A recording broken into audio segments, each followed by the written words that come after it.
여러분 안녕하십니까? 박찬하 해설위원과 더불어 한 주의 재미있는 승부에 관해서 살펴보는 이 주크박스의 마지막 시간입니다. 마지막입니다. 주크박스가 사라지더라도 저는 영원히 주크박스를 잊지 않겠습니다. 네. 이름도 좋잖아요, 네, 주크박스. 잊지 마세요. 네. 어쨌든 오늘 박찬하 해설위원과 더불어 살펴볼 이번 주의 경기들은 울버햄튼 대 에버튼 그리고 리버풀 대 뉴캐슬의 두 경기인데요. 요 경기들이 상당히 흥미로운 매치업인 거는 틀림이 없어요. 특히 지금 울버햄튼, 에버튼, 팀12에서 제공한 알파볼 데이터 지금 화면이 나오고 있는데 두 팀 모두 이제 중위권으로 표시가 돼 있고 울버햄튼은 뭐 정말 중위권이고 사실 시즌 전에 예상치보다 울버햄튼은 지금 상당히 잘하고 있죠. 선전하고 있는 시즌이라는 생각이고 에버튼도 최근 4연승을 하다가 리그에서 얼마 전에 토트넘에게 패배 그리고 바로 직전에 맨체스터 시티에게 다시 패배를 당하는 바람에 최근 2연패가 있기는 하지만 그전에는 또 4연승을 리그에서 거뒀었던 에버튼이기 때문에 울버햄튼의 황희찬 선수와 더불어서 올라온 그 상승세 그리고 에버튼의 정말 강팀 두 팀 만나기 이전까지는 계속 잘해왔던 그 내용들 이런 것을 비교했을 때는 이 울버햄튼과 에버튼의 경기는 상당히 좀 팽팽한 매치업이 되지 않겠나라는 예상을 일단은 해볼 수가 있겠습니다. 지금 두 팀 모두 어쨌든 중위권으로 표시가 되고 있고 에버튼 같은 경우는 뭐 아시다시피 승점 삭감이 아니었다면 정말로 중위권이었을 수 있는 그런 승점이었죠. 자, 최근 리그 5경기 결과입니다. 울버햄튼은 최근에 2연승을 거뒀었고요. 에버튼은 말씀드렸던 대로 4연승을 하고 나서 최근 2연패가 조금 아쉽기는 합니다만 어찌됐건 두 팀은 최근의 내용만으로 봤을 때는 비교적 아주 잘 어울리는 매치업이다. 이렇게 평가가 가능할 것 같은데 뭐 어떻게 생각하세요? 크리스마스부터 이제 박싱데이 지나서 연말까지 가는 일정 자체가 휴식일이 짧잖아요. 네, 이게 팀마다 상황은 다릅니다. 그런데 두 팀은 휴식일이라든가 이런 것들 고려해 봤을 때는 일정이 비교적 같다고 볼 수가 있거든요. 네, 울버햄튼도 에버튼도 박싱데이 일정 자체가 그렇게 여유롭진 않은 상황인데 울버햄튼은 크리스마스부터 해서 지금 연승으로 분위기를 완전히 바꿨고요. 에버튼은 연승 행진을 달리다가 지금 크리스마스 박싱데이로 이어지는 이 일정에서 토트넘, 맨체스터 시티 같은 상위권 팀과 경기가 걸렸어요. 네, 그것이 에버턴에게는 안 좋은 경기 결과로 가고 있어서 2023년 마지막 주가 지금 울상 속에 지금 표정이 좀 구겨진 상태로 연말을 보내고 있죠. 네, 그럼에도 불구하고 에버튼은 그 토트넘 맨시티와는 달리 울버햄튼은 우리가 당연히 해볼만 해라고 에버튼도 생각하겠죠? 아마 서로 같은 생각을 하고 있을 거예요. 울버햄튼은 지금 우리가 이 짧은 휴식 사이에 치러지는 경기에서 연승을 내달리고 있으니까 이 분위기를 깨지 않고 싶어 할 거고요. 그리고 또 연속으로 홈에서 경기를 하잖아요. 에버턴은 이 원정에서까지 밀리면 우리가 정말 힘들어질 수도 있다. 근데 에버턴이 승점을 10점이나 이제 잃어버린 시즌이 됐는데도 사실상 그 10점이 있었으면 중위권으로 바로 수직 상승하고요. 그리고 울버햄튼보다도 승점이 많고 심지어 첼시보다도 좋은 시즌을 보낼 수 있는 연말이었어요. 그런데 10점이 사라지면서 지금 겨우 아둥바둥 강등권에서 살짝 벗어나 있는데 여기서 밀리면 큰일 나는 거죠. 에버튼이 계속 플러스 점수를 받았었어요. 그러니까 심지어 패했던 토트넘전도 지금 이 경기력이라는 게 기대 득점과 기대 실점을 조합해서 나온 결과거든요. 그런데 기대 득점 쪽이 기대 실점을 누를 수 있을 만큼 좋았다. 그래서 패했던 토트넘전조차도 에버튼은 좋은 점수를 받고 있고요. 반면에 울버햄튼이 재밌는데 첼시전에서 2대1 승리를 거뒀고 브렌트포드전은 황희찬 선수의 멀티골에 힘입어서 무려 4대1 대승이었음에도 불구하고 마이너스 4가 나옵니다. 이건 아마 최근에 울버햄튼 경기를 꾸준히 보셨으면은 충분히 이러한 수치가 나올 수 있다 이렇게 받아들이실 것 같아요. 왜냐하면은 울버햄튼이 이번 시즌에 승점을 실제로 많이 얻고 있고요. 그리고 경기력 대비해서 결과가 좋고 이런 것들이 다 전환율의 승리거든요. 네. 기회 대비 높은 골 결정력, 특히나 그 중심에는 이제 황희찬 선수가 있고 그래서 공격적인 팀도 아니고 그리고 공격을 잘 만들어가는 팀도 아닌데 골 결정력이 잘 따라오고 있는 시즌이에요. 그래서 이런 이제 숫자가 나타나지 않나 싶습니다. 자, 최근 5경기의 공격 수비 비교는 여태까지 알파볼 데이터의 특성과 원리를 아시는 분들에게는 별로 이거는 볼 필요도 없이 에버튼 우세일 것 같아요. 좀 전에 그 그래프에서 보셨다시피 기대 득점, 기대 실점을 조합한 경기력 값에서 에버튼이 울버햄튼보다 월등히 좋았기 때문에 당연히 이 공격 능력, 수비 능력에서도 에버튼은 리그 평균보다 좋은 점수를 지금 공수 양면에서 받고 있는 반면 울버햄튼은 최근 승률에 비해서는 공격도 좀 별로, 수비도 좀 별로라는 평가예요. 공격이 특히 18라운드 첼시와의 경기 2대1로 이겼고 그리고 19라운드였죠. 브렌트포드 원정에서는 심지어 4대1로 대승을 했음에도 공격 점수가 3점밖에 안 됩니다. 그것은 결국에는 울버햄튼이 자신들이 만들어낸 기회 대비 높은 골 결정력을 보였기에 공격 능력은 낮지만 실제 득점이 높다는 얘기고요.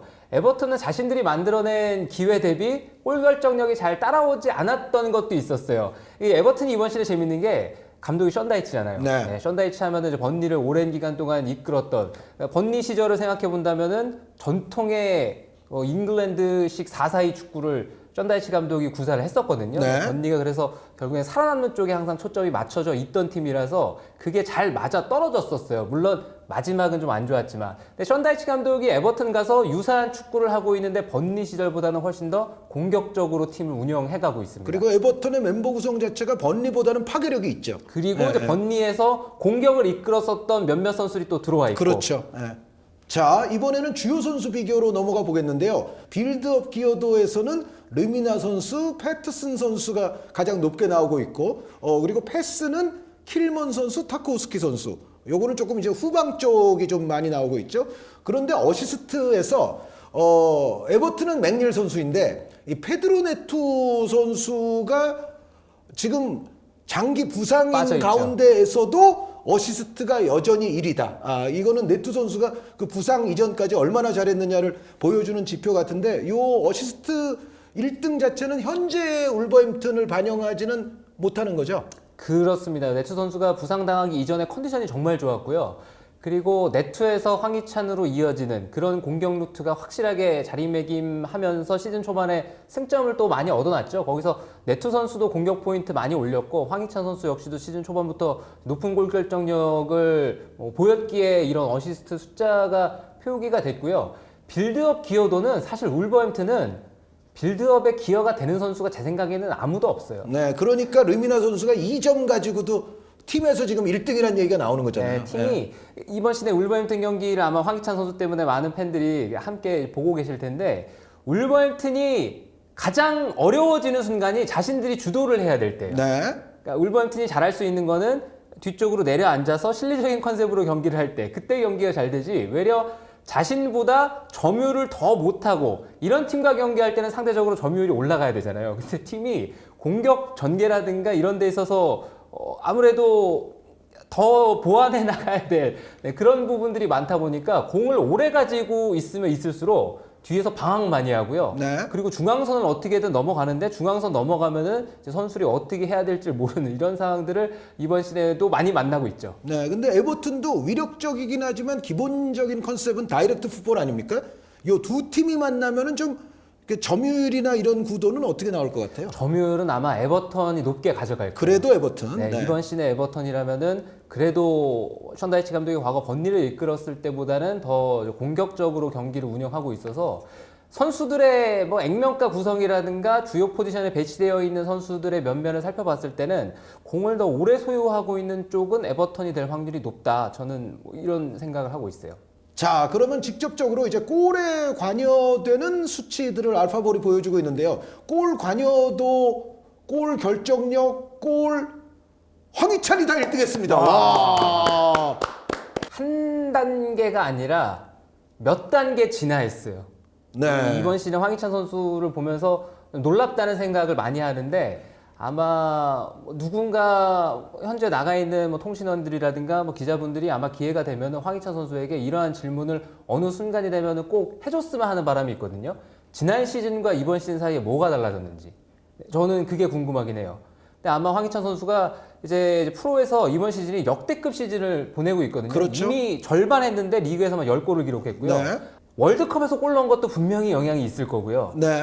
네, 그리고 황희찬 선수가 이제는 프리미어리그에서 뛰는 거 그리고 이제 본인이 어떻게 경기를 해야 되는지 그리고 어떠한 움직임을 보였을 때 자기의 장점이 제대로 표현될 수 있는지를 이번 시즌 봤을 때는 정확하게 이제는 인지하고 플레이를 하는 느낌이 강하게 듭니다. 네, 황희찬 선수가 한때 예전에는 정말 힘만 센 황소 뭐 이제 그런 얘기도 좀 있었잖아요. 그런 얘기도 있었고요. 근데 지금은 뇌지컬도 상당히 엄청나게 좋아졌죠. 그리고 이번 시즌 골 결정력이 지금 아주 순도 높은 골 결정력을 보여주고 있잖아요. 네. 프리미어리그 내에서도 황희찬 선수의 이제 골 결정력은 정말 한 손에 꼽을 정도인데 황희찬 선수가 어렸을 때부터 정말 놀라운 재능으로 우리 국내에서도 많은 평가를 받았는데 그 중에서 골 결정력은 보완이 필요하다. 어렸을 때 그렇게 이 프로 데뷔하기 전에 유소년 시절에도 인상적인 모습을 보였는데도 기회 대비 골이 좀 안 들어가는 거 아닌가? 이런 평가가 있었거든요. 네. 근데 그 부분이 이번 시즌에 달라졌으니까 놀라운 거죠. 네, 황희찬 선수가 영국에 건너간 이후에도 개인기 연마를 굉장히 꾸준히 해왔던 걸로 알고 있거든요. 그래서 그러한 어떤 노력의 대가가 지금 주어지는 거 아닌가라는 이제 좀 완성되고 성숙된 황희찬 선수의 지금 아주 초절정의 모습이 나오고 있는 시즌인데요. 반면에 이제 에버튼은 맥닐 선수, 두쿠레 선수, 골 결정력, 골 관여도 요게 약간은 이제 다른 선수 쪽으로 나타나고 있고 에버튼에서는 맥닐 선수 영향력이 크긴 한 것 같아요. 맥닐 선수의 영향력도 크고 그리고 두쿠레 선수가 은근 2선에서 골을 많이 터트리는 스타일이라서 그런 것도 에버튼 팀 득점에는 영향이 있고요. 칼버트 루인 선수가 정상적인 컨디션으로 꾸준하게 풀타임을 소화해 줄 수 있는 혹은 선발로 이제 들어갈 수 있는 몸 상태가 되면은 한층 더 공격력 그리고 공격 파괴력은 상승하게 되죠. 자, 이번에는 특정 팀들 3경기만을 가지고 살펴본 알파볼의 기대 득점과 기대 실점으로서 이제 두 팀을 비교를 해보겠는데 이거는 이제 최근 5경기가 아니라 이제 개별적인 이제 최근 3경기만을 가지고 이야기를 하는 겁니다. 그런데 울버햄튼 같은 경우는 브렌트포드전에서 기대 득점이 1.51인데 실제 득점이 4골이었어요. 효율성이 엄청났던 거죠. 네, 그런데 반면에 에버튼 같은 경우는 기대 득점은 항상 높았어요. 1.33, 2.38, 2.11이면 꽤 높은 기대 득점인데 첫 경기 번리전을 제외하고는 토트넘 맨시티전이 좀 아쉬웠습니다. 그러니까 기대 득점만큼 결국 실제 득점이 연결이 되지 못하면서 최근 2연패를 당했지만 어쨌든 알파볼이 보여주고 있는 거는 최근 3경기에서 울버햄튼은 기대 득점이 1.72인 반면 에버튼은 2.21이었다. 요거를 지금 이제 에버튼 우세로 보여주고 있고 기대 실점 같은 경우에는 울버햄튼은 웨스트햄전에서는 분명히 좋지가 않았습니다.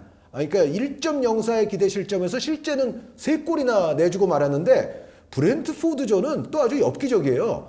기대 실점이 4.4 하면은 저 정도면은 경기 망친 거 아닙니까 거의? 19라운드가 울버햄튼이 이제 승리를 가져갔잖아요. 그것도 4대1로 크게 이겼잖아요. 심지어 원정 가서.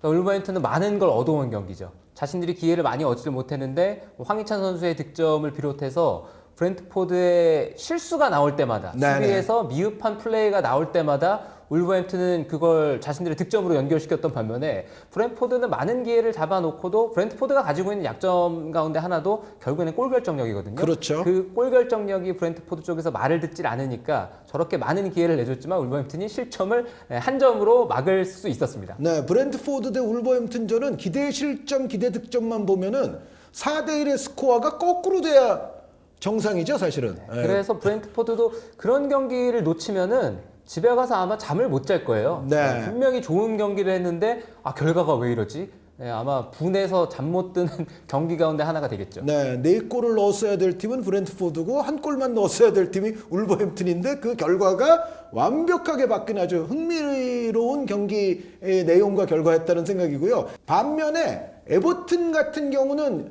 요즘 보면 그 첫 번째 번리와의 대결을 제외하면 기대 실점에 비해서 실제 실점이 너무 많았어요. 결국은 그것이 2연패로 연결될 수밖에 없었다는 생각입니다. 어쨌든 알파볼이 보여주는 평균에서는 에버튼이 기대 실점 면에서도 1.8, 울버햄튼은 2.61이기 때문에 에버튼이 한결 좋습니다. 최종 승부 예측 포인트에서 이게 그렇게 자주 나오는 게 아닌데 이게 전부 파란색이에요. 최종 승부 예측 포인트가. 지금 울버햄튼이 보면은 화가 좀 날 것 같아요. 이거는 알파볼에서는 지금 4가지 항목을 들어서 모두 포인트 면에서 에버튼이 우세하다라는 얘기인데 지금 두 팀의 이번 시즌 홈과 원정 성적을 고려한 결과 에버튼이 좋다. 알파볼의 알고리즘 중 기대 득점, 기대 실점 지표를 분석해도 에버튼이 좋다. 경기력의 상대성을 분석해도 에버튼이 좋고 비슷한 수준의 팀을 상대했을 적에 올 시즌 결과를 고려해도 에버튼이 좋다. 와, 이거는 무조건 에버튼이 이긴다는 얘긴데요. 네, 그런데 이제 그 첫 번째 줄과 마지막 줄 홈 어웨이 올 시즌 성적을 고려해도 에버튼이 괜찮고 비슷한 수준의 팀을 상대했을 때 결과도 에버튼이 괜찮다고 한다면 이거는 사실은 기대 득점, 기대 실점만의 분석은 아니거든요. 근데 이런 데서는 어쨌든 에버튼이 울버햄튼을 앞선다는 얘기인데 그런데 이거는 또 있잖아요. 최근 5경기에서 울버햄튼이 에버튼에게 4승 1무를 거두고 있거든요. 그렇죠. 네, 최근에 네. 잘하고 있죠. 근데 그거는 지금 알파볼이 안 본 것 같아요. 최근 두 팀 간의 상대 전적. 네, 그것도 안 보고 그리고 휴식일이 또 짧다는 점이 있거든요. 그러니까 두 팀 모두 다 선수층이 그렇게 넉넉한 상황은 아닙니다. 그래서 이 이제 짧은 휴식 사이에 치러지는 경기에서 변화를 많이 주거나 아니면 새로운 선수를 선발 라인업에 포함을 시킨다거나 아니면 교체 카드를 적극적으로 쓸 수 있는 상황이 아니라는 점을 고려해 본다면 그건 역시도 약간 홈팀의 이점이라고 볼 수도 있거든요. 네, 왜냐하면 울버햄튼은 이제 홈에서 렌트포드와의 경기를 마치고 나서 안방으로 돌아오는 일정이고 에버턴은 이제 시티와 홈 경기하고 그리고 이제 원정으로 넘어오는 일정이잖아요. 그래서 그런 거 고려하면은 홈팀이 그래도 점수를 따갈 만한 포인트도 있는 것 같은데 네. 알파볼은 그렇게 예상을 안 하는 거죠. 네, 알파볼에게는 인간의 마음이 없어요. 네, 인간적이진 않습니다. 그렇죠. 네, 어쨌든 알파볼은 한 팀에게 이렇게 몰아주는 경우가 그렇게 많은 건 아닌데 여태까지 알파볼 데이터를 보신 시청자분들은 아실 겁니다. 그런데 요번 같은 경우는 어쨌든 모든 알파볼의 분석 지표에서 에버튼이 좋다. 그렇다면은 요 다음 나오게 될 승부 예측은 그렇죠. 에버튼의 압도적 우세라는 선택을 알파볼이 했습니다. 그런데 알파볼에게 연락이 왔어요. 요 방송 들어오기 직전에 연락이 왔는데 요 말을 꼭 해달라고 하더라고요. 그러니까 어떤 거를 황희찬 선수가 멀쩡하다면 압도적 우세까지는 아닐 수 있다.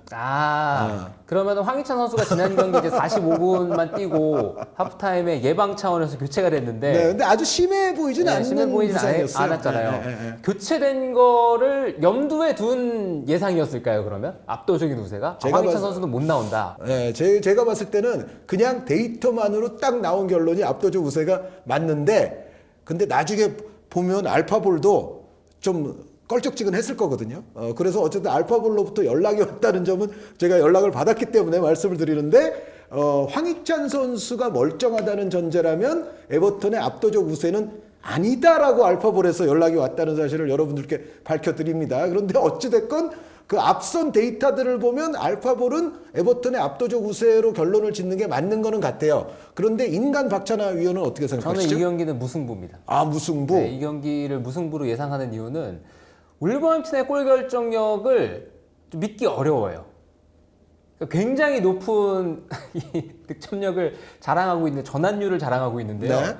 황희찬 선수의 전환율이 거의 50%에 육박할 거예요. 네, 2개 때리면 하나 들어간다. 그럴 정도로 기회 대비 황희찬 선수가 골을 많이 기록하고 있고요. 그리고 황희찬 선수가 양질의 패스를 받는 환경이 아닙니다. 울버햄튼의 공격진들이 서로 좀 욕심이 많아요. 네. 그래서 누군가 계속해서 황희찬 선수가 이번 시즌에 골을 잘 넣고 있으니까 그 확률을 봤을 때는 계속 찔러줘서 황희찬 선수가 때릴 수 있는 환경을 만들어주면 자연스럽게 득점률도 올라갈 수가 있잖아요. 근데 서로 그렇게 잘 플레이를 안 해요. 자꾸 자기가 하려고 하고 그리고 찌를 수 있을 때 물론 못 찌르는 이유도 있겠지만 서로 뭐 주거니 받거니 하는 것보다는 본인이 패스하거나 아니면 본인이 무리하게 마무리하거나 뭐 이런 상황들이 많아서 저는 울버햄튼의 공격은 항상 믿기가 어렵다. 이게 어떤 날 터졌으면 한 경기 터지면 한 경기 좀 잠잠해질 때가 있을 것이다. 지난 경기 와장창 터졌으니까 이번 경기는 좀 가라앉을 타이밍이다. 그렇게 예상합니다. 네, 그렇다고 해서 박찬하 위원이 에버튼이 이긴다라고까지도 예측하지 않는 이유는 뭐죠? 에버튼이 최근에 수비가 흔들려요. 예. 연승하고 있을 때는 실점이 적었거든요. 예. 그래서 그런 데이터도 저희가 확인을 봤는데 최근에 토트넘 경기도 그렇고 그리고 맨체스터 시티 경기도 그렇고 물론 토트넘과 맨체스터 시티의 공통점은 순도 높은 결정력을 가지고 있는 선수가 많다는 공통점이 있죠. 그렇죠. 예. 네, 그런데 그것을 차치하더라도 지금 상대에게 내주는 기회들이 약간씩 늘어나고 있어요. 네. 네, 그래서 울버햄튼과의 경기에서도 울버햄튼이 물론 이 경기에서 기회를 많이 잡을지가 미지수긴 하지만 적은 기회라고 하더라도 결정력이 좋은 뭐 황희찬 선수 같은 선수한테 걸리면 네, 그러면은 또 실점하면서 좀 흔들릴 수 있는 경기다. 네, 그래서 우세까지는 예상할 수가 없다. 네. 그리고 두 팀이 쥐어짠에서 한 골 이상 정도는 기록할 수 있는 팀이거든요. 네. 네, 그래서 0대0 무승부보다는 득점이 적게 나오면서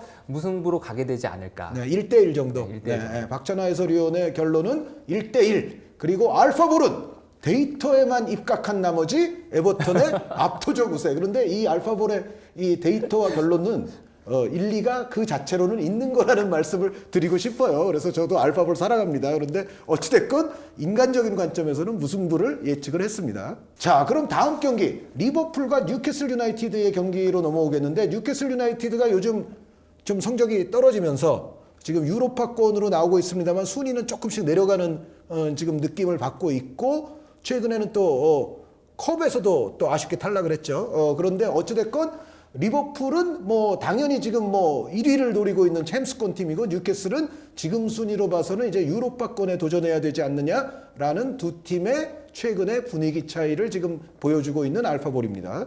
자, 최근 5경기 결과 리버풀은 뭐 무가 2번 있지만은 뭐 깔끔하고요. 무패 가도를 계속 이어가고 있고 뉴캐슬은 시뻘건 게 많아요. 뉴캐슬은 최근에 좀 처참했습니다. 그러면서 말씀드렸던 대로 순위도 많이 떨어지고 있는데 결국은 뉴캐슬이 그 부상자 많았던 후유증을 좀 겪고 있다고 봐야 되겠죠? 그 후유증이 굉장히 크고요.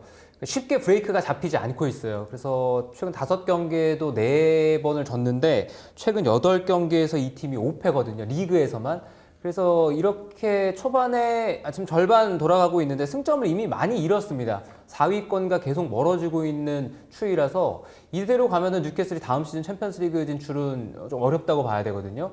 뉴캐슬도 꾸준하게 지금 프리미어리그 내에서 다시 이 강호로 거듭나기 위해서는 어느 타이밍에서는 빨리 브레이크를 잡아야 되는데 정말 브레이크가 쉽게 안 잡혀요.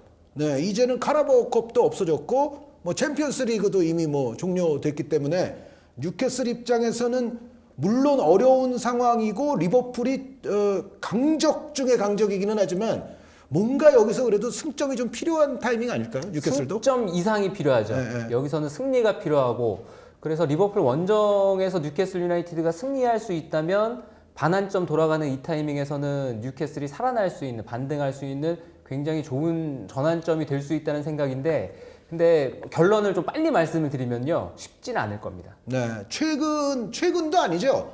그 두 팀 간의 상대 전적을 제가 보니까 최근 14경기에서 리버풀이 10승 4무더라고요. 오래됐어요. 네, 뉴캐슬이 네. 이긴 지가 2015년인가 그때가 마지막 승리니까 상당히 오래됐죠. 네, 그래서 어쨌든 박찬하 해설위원 미리 말씀해 주셨는데 뉴캐슬은 역시 이 경기 쉽지 않다.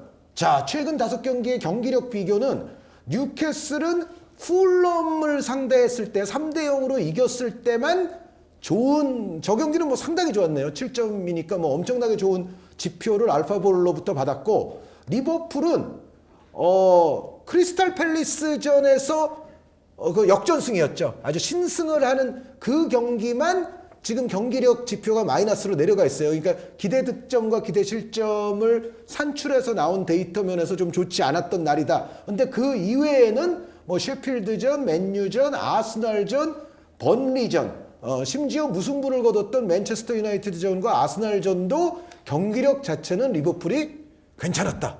이 결과 뭐 어떻게 생각하시죠? 네, 저 경기들은 이제 리버풀이 골 결정력이 따르지 않았던 날들이죠. 특히나 맨체스터 유나이티드와의 경기는 일방적인 경기 운영을 하고도 결국 맨체스터 유나이티드의 내려앉아 있는 밀집 수비 대응을 파괴하는 데 어려움을 겪었고요. 근데 저는 오히려 다른 팀과 비교해 봤을 때 그래도 리버풀이 다른 팀보다 절대 강점이라 생각하는 거는 그런 다양한 개성을 가진 공격진들이거든요. 네, 저도 리버풀 공격진들 무섭다고 생각합니다. 거기서 이제 살라, 뭐 누네즈 선수 그리고 이제는 조타 선수가 돌아왔잖아요. 그러니까 각기 이 다양한 개성을 가진 선수들이 돌아가면서 하나씩만 해줘도 가장 이상적인 거는 꾸준하게 계속 터져주는 거겠죠. 네, 어떤 때는 이제 뭐 하비 엘리엇 같은 선수가 또 해주면 되니까. 그리고 뭐 네. 학포 선수가 시즌에 컨디션이 좋지가 않다고 하더라도 학포 선수도 언제든지 공격 라인에 한 자리에 포함될 수도 있고 미드필더로 내려와서 뛸 수도 있고 그리고 루이스 디아즈 선수도 최근에 컨디션이 그렇게 좋아 보이진 않는데 루이스 디아즈 선수도 언제 어느 타이밍에 또 어떤 원더골을 터뜨릴지 모르는 선수거든요. 그렇긴 하죠. 네, 그래서 네. 그런 것들이 다른 팀과 견주어 봤을 때는 다른 팀은 가지고 싶어도 가질 수 없는 공격진 그리고 이제 공격 조합이라는 생각에서 저는 이제 그 부분을 계속해서 그래도 높게 평가하고 싶습니다. 네, 저도 충분히 동의하는 바입니다. 최근 5경기 공격 수비 비교는 요거는 또 좀 의외예요. 뉴캐슬은 왜 저렇게 극단적이죠? 최근 5경기 공격으로 봤을 때 뉴캐슬은 오히려 좋은 점수를 받았고 리버풀이 그냥 리그 평균 점수만 받았는데 이거는 그런 것 같아요. 그러니까 좀 전에 그래프에서 아마 유심히 보신 분들은 아시겠지만 리버풀이 요즘 이긴 경기도 그냥 2골 정도예요.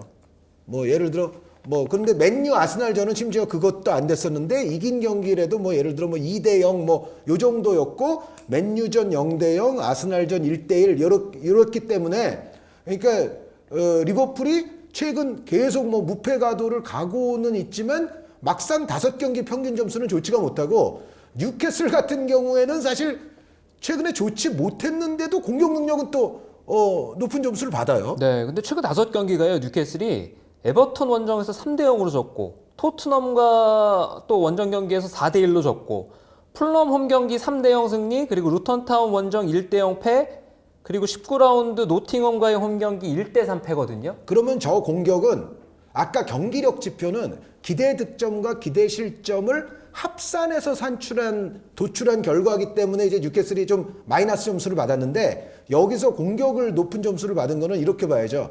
기대 득점 자체는 좋았다.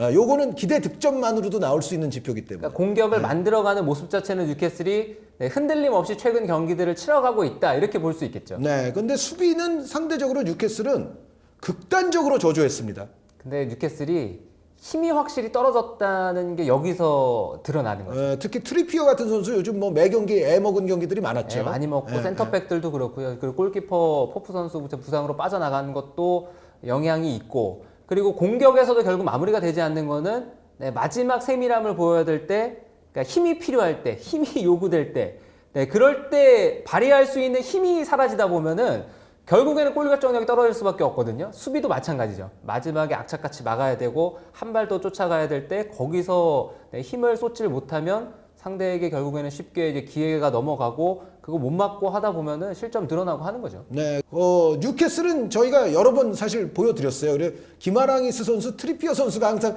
많이 나오는데 리버풀 같은 경우는 상당히 다양하게 나왔습니다. 알렉산더 아놀드와 엔도 와타루 선수가 빌드업 기여도가 높고 패스는 후방에 있는 반다이크 선수 그리고 어시스트는 역시 리버풀의 킹이라고 할 수 있는 살라 선수. 이에 반해서 뉴캐슬은 항상 느끼는 거지만 기마랑이스 선수와 트리피어 선수의 의존도가 좀 큰 팀이에요. 그렇죠. 그래서 트리피어 선수가 지금 지칠 대로 지쳐 있는 상황에서 정상적인 컨디션도 아니고 그리고 풀타임을 소화하기에는 굉장히 무리가 따르고 있거든요. 계속해서 그쪽에서 뭔가 문제가 발생하고 있죠. 자, 이번에는 골 관여도, 골 결정력, 골 관련 지표입니다. 뉴캐슬은 알미론, 조엘링턴, 이삭 선수가 포진을 했고 역시 골이니까 리버풀은 살라 선수네요. 살라 선수가 많이 나오고 관여 자체는 역시 알렉산더 아놀드 선수. 뭐 중원에 서든지 뭐 오른쪽 측면에 서든지 뭐 엄청난 퀄리티의 킥 능력을 자랑하는 알렉산더 아놀드 선수가 많이 나오는 거 뭐 당연한 것 같은데 요 지표는 어떻게 보세요? 네, 미드필더에서는 뭐 결국에는 리버풀이 이제 중원이 통째로 바뀌어 있는 상황에서 알렉산더 아놀드 선수의 빌드업 능력, 킥 능력 이런 부분을 클럽 감독이 많이 쓰고 있거든요. 더군다나 최근 중원 구성에 있어서는 어려움이 더 커졌죠. 맥칼리스터 선수까지도 부상으로 빠져나가면서 나가서 뛸 수 있는 선수들은 일단 주전으로 기용이 되고 있어요. 네. 그래서 엔도 선수가 최근에 뭐 계속 선발로 나오는 것도 그 자리를 맡을 만한 사람이 없는 이유가 크거든요. 근데 엔도 선수 그래도 최근에 데이터가 좀 괜찮게 나오는 것 같아요. 전 네. 페이지에서 빌드업 기여도에서 높은 순위로 올라간 거 보면은 엔도 선수 쪽에도 그래도 클롭 감독이 쉬운 역할 부여해주고 그리고 엔도 선수가 경기하는 거 봤을 때는 어려운 거 잘 안 시킵니다. 네. 그냥 볼 잡아서 옆에 있는 동료 선수에게 1차적인 이제 패스 시도를 많이 하고 있어서 아마 그런 데이터들은 차곡차곡 많이 쌓였을 거예요. 자, 최근 3경기에서 기대 득점과 기대 실점. 이거는 아까 보여드렸던 내용과 좀 유사하게 나오는 것 같아요. 그러니까 기대 실점은 리버풀이 뭐 당연히 좋을 수밖에 없고요. 리버풀은 특히 번리와의 대결에서는 기대 실점이 굉장히 높았는데도 실점은 0골이었고요. 그리고 기대 득점에서 그럼 뉴캐슬이 왜 위냐? 풀럼전에서도 기대 득점이 높았고 노팅엄 포리스트에게 사실 크리스 우드 선수에게 3골 얻어맞으면서 지지 않았습니까? 그런데 그럼에도 불구하고 노팅엄전에서도 기대 득점이 그렇게 나쁜 편이 아니었어요. 그래서 뉴캐슬은 최근 3경기 기대 득점이 2.43인 반면 리버풀이 오히려 최근에는 기대 득점보다는 오히려 결정력으로 먹고 살았다고 해야 될 것 같네요. 그러니까 번리전에서 1골 정도의 기대 득점을 가지고 또 2골을 터뜨렸으니까. 그래서 리버풀은 오히려 2골이 안 되는 기대 득점, 뉴캐슬은 2골을 훌쩍 넘기는 기대 득점인데 두 팀의 승무패 결과는 그와는 또 상반되는 결과가 나왔었고요. 그리고 수비 지표는 당연히 뭐 리버풀이 좋은데 결국 이 지표로 살펴본 문제는 뉴캐슬이 결정력을 이 경기에서 살릴 수가 있을까요? 결정력이 이 경기에서는 쉽지 않겠죠. 왜냐하면 리버풀이 항상 뭐 저희가 리버풀의 공격진들에게 초점을 맞추고 있지만 이번 시즌에도 그렇고 항상 공격진들이 마음껏 앞쪽에서 뛰어놀 수 있는 건 수비가 뒤에 뒷받침이 되기 때문이죠. 네, 알리송 선수, 반다이크 선수. 네, 반다이크 선수를 필두로 해서 물론 리버풀도 최근에 이제 왼쪽 풀백 쪽에 구멍이 계속해서 발생하고 있잖아요. 네. 그러니까 어떤 선수가 들어가도 뭔가 흡족하지 않은 그런 상황들이 이어지다가 뭐 최근에 또 치미카스 선수까지도 부상으로 나가면서 리버풀이 또 왼쪽 풀백까지도 고민이 생겼는데 그런 어떤 리스크는 가지고 있지만 그래도 중앙 수비가 버텨주고 그리고 알리송 골키퍼가 이번 시즌에 또 좋은 활약으로 뒷문을 걸어 잠그고 있다는 점이 뉴캐슬에게는 부담거리죠. 자, 최종 승부 예측 포인트. 그래도 4가지 그 제시한 포인트 중에 뉴캐슬 쪽 유리한 것까지는 아닌데 그래도 리버풀이 뻘건 게 4줄은 아니네요. 좀 마지막 결과는 잘못된 거 아닌가요? 저것도 약간 맹점은 있는 게 제가 방금 전에 말씀드렸던 대로 뉴캐슬은 아까 유로파권이라고 나왔고 리버풀은 챔스권이라고 나왔잖아요. 그러니까 리버풀은 챔스권 팀들과의 대결에서 나온 결과일 거고요. 아마 뉴캐슬은 유로파권 팀들과의 결과에서 나온 결과가 저기 반영되지 않았나 싶기 때문에 지금 두 팀의 상태만 보면은 사실은 순위가 좀 차이가 크지 않습니까? 그렇죠. 네, 그것도 그렇고 그런 기준이라면은 저 마지막 줄의 의미는 약간 퇴색할 수도 있는 느낌은 저는 드는 것 같아요. 근데 전반기의 맞대결을 뉴캐슬이 잘하긴 했어요.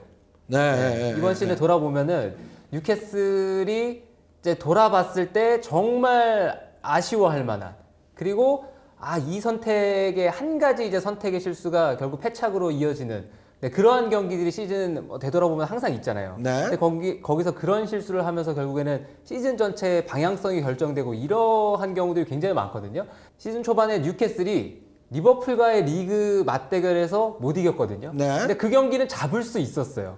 잡을 수 있었는데 수적인 우위도 그렇고 뉴캐슬이 제대로 못 살렸죠. 네, 그래서 어찌됐건 알파볼은 한 줄 정도는 뉴캐슬도 좀 버틸 수 있는 여지가 있다라는 거를 제시를 했지만 이미 보여줬던 데이터 자체가 대부분 리버풀이 우세했기 때문에 뭐 지금 정도의 최종 승부 예측 포인트는 뭐 합리적이다라는 생각이 들고 아마 승부 예측도 리버풀 우세로 하지 않았을까 싶은데 한번 보시죠. 네, 압도적 우세 나왔습니다. 동의하십니까? 네, 동의합니다. 그렇습니까? 동의하고 뉴캐슬이 지금 원정 경기까지 잘 치를 수 있는 동력이 저는 없는 상태라는 판단이거든요. 네. 팀이 다 떨어질 대로 떨어졌고 그리고 리버풀 원정에서 실리적인 컨셉으로 경기를 하고 싶어도 뉴캐슬의 스타일 자체가 뭐 최근 경기에서는 그렇게 내려앉아서 밀집 수비를 쓴다거나 이러한 모습을 거의 보이지 않았다는 점에서 갑자기 또 리버풀 원정에서 그렇게 경기하는 것도 부담일 거고 그리고 그렇게 경기를 해서 리버풀을 잘 막아내고 리버풀을 상대로 승점을 가져갈 수 있는 확신이 있다면 그렇게 해볼 수도 있겠지만 그런 선택을 했을 때 사실 이 경기는 뉴캐슬이 리버풀 상대로 선취골을 내주게 되면 리버풀이 오히려 선취골을 얻게 되면은 사실상 그 순간 일찌감치 경기 승부가 결정될 수도 있는 경기거든요. 와르르 무너질 수도 있다. 와르르 무너질 수도 있는 경기라는 점에서 뉴캐슬이 그렇게 실리적인 컨셉으로 경기를 하려고 하다가 먼저 실점을 했을 때 오게 될 리스크. 그 다음에 반격의 카드가 부족하잖아요. 네, 그런 위험 부담을 과연 짊어지겠는가 싶기도 한 거죠. 요거는 박찬하 위원은 그럼 스코어는 어떻게 예상하세요? 스코어는 리버풀이 근데 최근에 공격진들이 돌아가면서 터지고 있긴 하지만 공격진들이 기회를 잡았을 때 골 결정력을 잘 살리지 못하는 것도 사실이긴 해요. 네. 네. 그런데 그래도 이제 안필드에서 치러지는 경기고 뉴캐슬이 최근에 이제 수비가 많이 흔들리고 포지션마다 조금씩 불안 요소가 커지고 있다는 점을 봤을 때는 그래도 리버풀이 최근에 치렀던 경기보다는 좀 여유 있는 경기가 되지 않을까. 3대 0? 3대 0? 3대 1? 3대 1? 네. 3대 1. 3대 1. 네, 박찬하 해설위원의 최종 선택은 알파볼의 압도적 우세에 동의하면서 3대 1 정도가 나올 것이다. 어쨌든 리버풀에게 여유가 좀 있다라는 것이 이제 박찬하 해설위원의 예측이었습니다. 오늘 원투펀치 주크박스 시간에는 울버햄튼 대 에버튼 그리고 리버풀과 뉴캐슬 유나이티드의 대결에 관해서 살펴봤는데요. 박찬하 해설위원의 주크박스에서의 승부 예측은 일단 오늘이 마지막인데 뭐 마지막 한마디 해주시죠. 네, 2024년에 어떤 코너에 누가 함께 할지는 저는 모르는 상황이거든요. 근데 진짜로요? 네, 진짜로 몰라요. 진짜로 몰라요? 네, 진짜로 모르는데 누가 나오든지 간에 박찬하 해설위원하고 친한 사람이 나올 거예요. 저랑 친한 사람이요. 네. 아무튼 여러분들 많이 사랑해 주시면 감사하겠습니다.